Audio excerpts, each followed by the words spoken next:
Alhamdulillahi Rabbil Alamin, wa salatu wa salamu ala Rasulina Muhammedin wa ala alihi wa sahbihi ajma'in, wa man tabi'ahum bi ihsanin ila yawmiddin.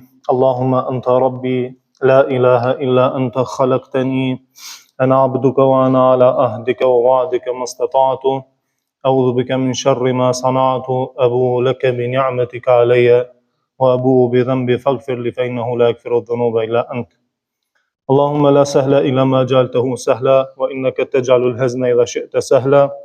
اللهم إنا نسألك الهدى والتقى والعفاف والغنى. رب اشرح لي صدري ويسر لي أمري واحلل عقدة من لساني يفقهوا قولي. ثم أما بعد. Allahun e falenderojmë, vetëm prej Tij ndihmë, falje, mëshirë, begatim, mirësi kërkojmë. Salavatet dhe selamet ja dedikojmë Muhammedit sallallahu alaihi wasallam, familjes së tij, shokëve të tij, dhe gjithë atyre të cilët e ndjekin dhe që do të ndjekin rrugën e tij deri në ditën e gjykimit.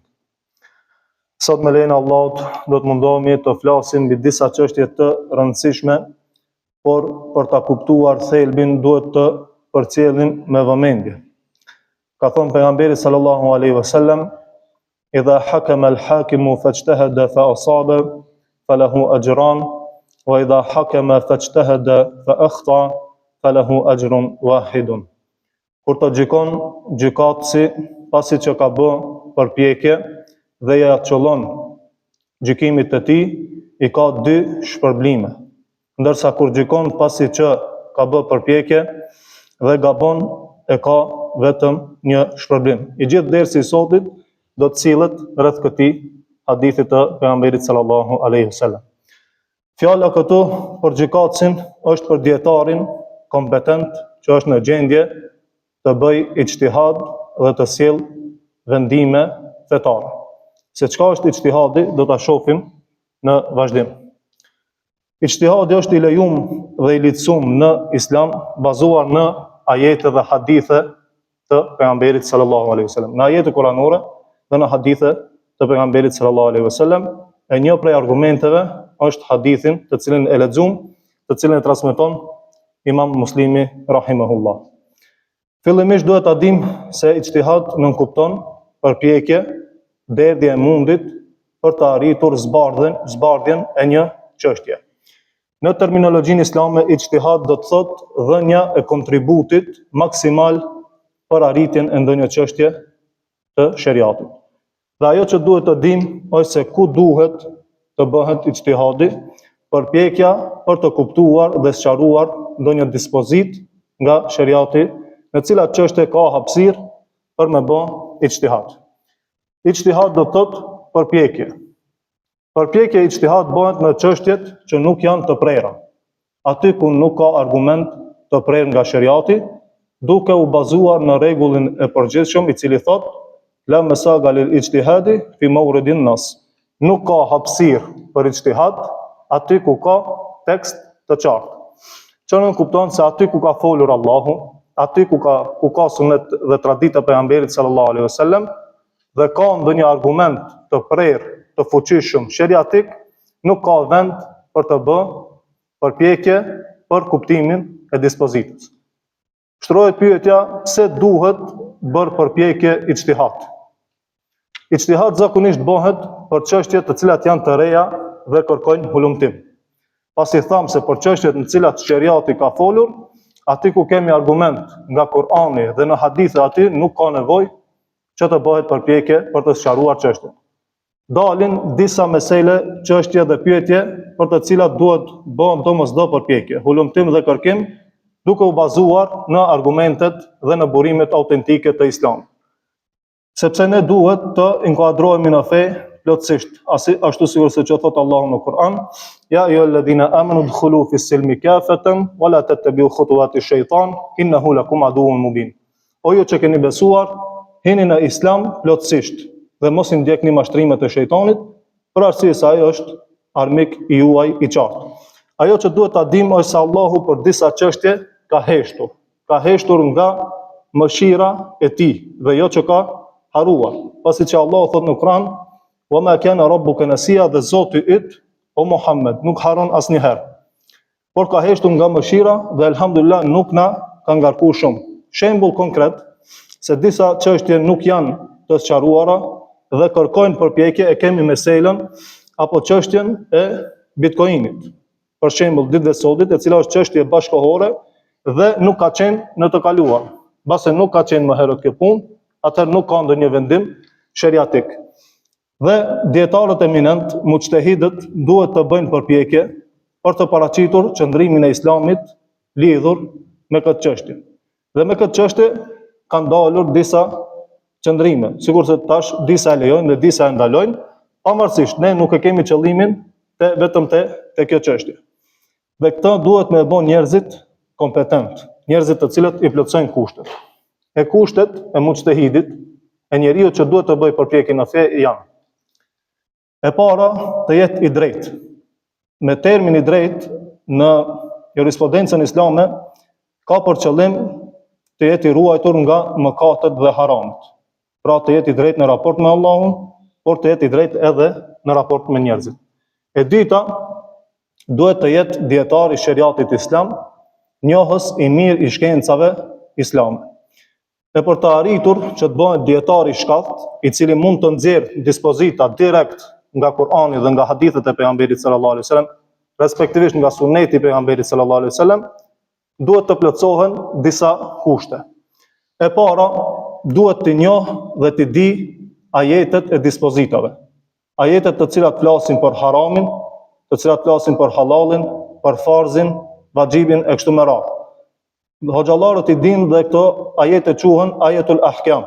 Në Kur'an janë diku 500 ajete që përmbajnë dispozita. Duhet të di këto dhe të njohë mirë hollësisht. E dyta, duhet të jetë dietar i hadithit të pejgamberit sallallahu alaihi wasallam. Dhe për një temë të di gjitha hadithet ose të di vendodhjen e haditheve. Nuk mjafton të di vetëm kutubus sitte apo 6 koleksione të haditheve, sikurse që janë të njohura të Buhariut, Muslimit, Tirmidhiut, Ebu Davudit, Ibn Majahs dhe Nesaiut, por duhet të di gjitha përmbledhjet e haditheve. Jo të di hadithet gjitha përmendsh, por të di gjitha hadithet, përmbledhjet, dhe kur të nevojitet ndonjë hadith, ai ta di se ku ta gjej ato. E treta, duhet të di ajetet deroguese dhe ato të deroguara. Hoxhallarët i dinë të jetë njohës i mirë i ixhmait, konsensusit bashkëpëlqimit të muslimanëve. E pesta, të jetë njohës i mirë i kiasit, analogjisë dhe kushteve të saj. E gjashta, të njohë shkencën e usuli fikut, që në kupton të di bazën dhe rregullat e çështjeve fetare. Kushti i 7 është të di gjuhën arabe dhe të përvetsoj derivatet e saj, retorikën, sintaksën e kështu me radhë. Dhe kushti i 8 është duhet të di dhe të kuptoj qëllimet e përgjithshme të shariatit. Apo thonë më mirë të një intencat e shariatit për të cilat kemi folur një herë para Ramazanit, me sa më kujtohet, dhe kemi thonë se shariati i ka 5 synime kryesore. E para është ruajtja e fesë. Intenca e dytë është të ruaj jetën e njeriu. E treta është ruajtja e nderit, e katërta të ruaj mendjen e njeriut dhe e pesta ruajtjen e pasurisë, dhe këto duhet të di muçtehidi. Nëse një person i plotson këto kushte, pa i munguar asnjë, atëherë ai person meriton të quhet muçtehid i aftë për të bërë përpjekje në fe. Kështu rangohet në titullin dietari i Islamit dhe pranohet fetvaja, vendimi apo sqarimi i tij, e kjo nuk arrihet lehtë. Kjo arrihet me punë dhe me mund, me vite të tëra. Arsyeja pse e kam përzgjedhur këtë ders, e kam përzgjedhur qëllimisht që m'ia u bë me dije disave që i kanë thonë vetës mashallah dhe flasin për fe dhe çështjet e fesë në mënyrë pa ushat. I mendojnë çështjet e fesë të lehta. Mendojnë se çdo njeri ka të drejtë të flet. Siç e shohim, pas ka kushte dhe nevojitet dituri e madhe, por nevojitet edhe dituri e saktë.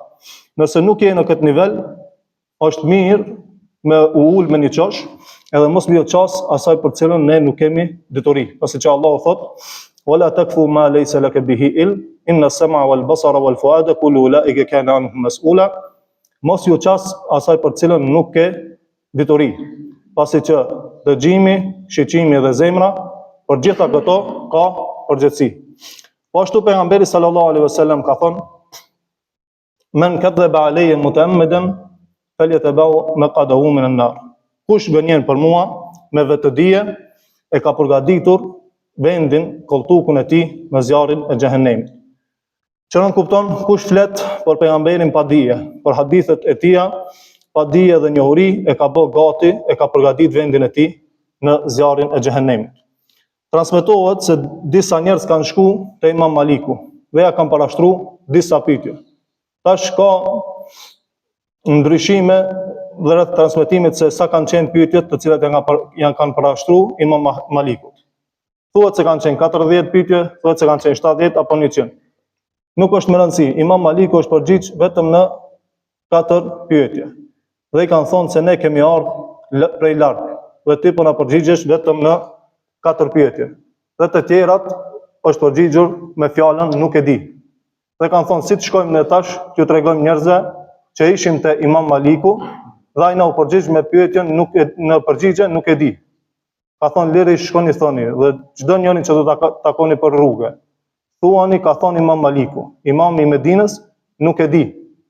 Se kjo është më e mirë për mua, nëse nuk e di një çështje të them, nuk e di me të vërtetë. E sot i shohim se si bëhet për shembull masakër dhe gërdi me hadithe të pejgamberit sallallahu alaihi wasallam në rrjetet sociale, në Facebook, në TikTok e kështu me radhë. Nëse i plotëson kushtet që i përmendëm, atëherë urdhëro del i pari të tjerët kanë me të ndjek dhe kanë me të pasu. E njëjta gjë vlen edhe për fetva. Jo çdo kush e ka kapacitetin për dhënien e fetvave dhe përgjigjeve fetare. Mufti në shtetin islam konsiderohet person i ditur me kapacitet që t'i njoftojë njerëzit rreth dispozitave fetare.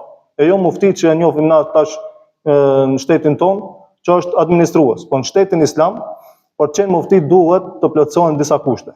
E para, të jetë musliman. Kushti i dytë është të jetë i drejtë, atë që e përmendëm edhe më herët në raport me Allahun. Të jetë i drejtë, mos të ketë mëkate dhe mos të mirret me harame. E treta, të jetë mujtahid. Kushtet që i përmendëm, të di ajetet e dispozitave, të di hadithen e pejgamberit sallallahu alaihi wasallam, të di gjuhën arabe e kështu me radhë. E kushti i katërt, të jetë i zgjuar, mos jetë mendje lehtë ose të ketë perceptimin e ngadalshëm. Edhe kjo nuk lejohet. Siç e shohim edhe këtu ka rregulla dhe ka kushte që duhet plotësohen dhe të ndjeken. Ajo, më falni shprehje tash, sikur në bit pazar, tushit patligjana, tushit kompira, halal kjo, haram ajo. Kjo nuk lejohet, nuk preferohet, nuk pëlqet të përdoren direkt të shprehje, haram, halal, farz, vajib, nëse nuk e ke të njohur dispozitën. Në këto punë, siç e shohim ka rend, ka edukat dhe duhet dije. Për fat keq, sot po ta shpallim në shtetin islam të për cilin na edhe ndoshta aspirojmë e dojmë me zemër, mirë po do të kemi probleme. Për arsye se ne nuk e kemi kuadrin për ta vendos halifën, kryetarin e parë të muslimanëve. Kush do t'i plotësoj kushtet për të dalë për të bërë kryetari i parë i muslimanëve? Ose mufti në shtetin islam nuk i plotëson kushtet. Dikush mund të thotë se ka boll hoxhallar, imamllar që mund ta plotësojnë atë hapësirë, mirë po me të vërtetë ne nuk i plotësojmë kushtet. Sigur se që thonte Molla Jakupi rahimahullah, me kastraveca nuk bëhet shteti islam. Na duhet punë seriozisht, jo vetëm fjalë, se fjalët i fol secili, ama prej punës pritemi duke ikë. Historia islame dhe mbar ummeti islam i pranon se i kemi 4 imam mujtahid. Sigur se që janë Imam Ebu Hanife, Imam Maliku, Imam Shafiu dhe Imam Ahmed ibn Hanbeli. Këto 4 imam bashkë me nxënësit e tyre janë referencë për krejt ummetin dhe askush nuk ka dyshim se me kapacitetin e tyre dhe diturinë e thellë që e kanë pas për mësimet islame. Pejgamberi alayhis salam thotë, shekulli më i mirë është shekulli në cilin jam dërguar unë. Pastaj shekulli pas tij dhe shekulli pas tij. Domthonë 3 shekujt e parë por neve janë adresa e saktë ku ne duhet të drejtohemi të shohim si kanë vepruar të parët tonë. Ndjekim pejgamberin alayhis salam, shokët e tij, pasuesit e tyre. Pastaj për gjërat e reja të kohës, ato i përkasin fushës së ijtihadit, sado që dikush nuk pajtohet, por ijtihadi, të cilat ata që kanë ardhur prej fillim, besoj e kanë kuptuar. E këtë punë e pam se kush mund ta bëjë dhe kush mund ta realizojë. Ka dallim mes ijtihadit, fetvës dhe këshillës. Për të rijat nevojitet dituri, mirë po për me bëj ijtihad dhe për me dhënë fetva, u dushka edhe mi plotësu disa kushte. Pa këto kushte, është mirë me qëndru anësh. Nuk i hihet oqeanit me çizme të kanalizimit, me çizme të vodovodit, nuk hihet në det. Allah në falë dhe në mëshiroft, aty ku e kemi qëllu, është prej anës Allahut. Gjithë të derse që i mbajmë dhe që do t'i mbajmë inshallah, aty ku ja qëllojmë është prej Allahut. Aty ku e kemi huq është prej dobësisë dhe mangësive tona. Allah është përbleft për vëmendjen, wa akhiru da'wana alhamdulillahi rabbil alamin.